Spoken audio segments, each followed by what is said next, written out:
ముందుగా చేపలను అయితే చక్కగా ముక్కలు కోసిన తర్వాత పసుపు సాల్ట్ వేసుకోవాలి. దాని తర్వాత తగినంత కారం కూడా వేసుకోవాలి. అలాగే కొంచెం ధనియాల పొడిని కూడా వేసుకోవాలి. దీని తర్వాత గరం మసాలా కూడా లైట్గా వేసుకోవాలి తగినంత. And also mixed well. కొంచెం అల్లం వెల్లుల్లి పేస్ట్ వేసుకోవాలి. చక్కగా మిక్స్ చేయాలి. దానికి మ్యాగ్నేట్ అయ్యేంత వరకు చక్కగా చేయాలి. లైట్గా వాటర్ వేసుకోవాలి. చక్కగా మిక్స్ చేసి కాసేపు ఉంచాలి.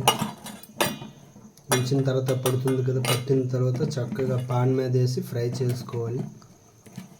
పార్ట్ 2 కోసం వీడియోని లైక్ చేసి, షేర్ చేసి, సబ్స్క్రైబ్ చేయండి. ఇట్లు మీ కొత్తపేట కుర్రోడు.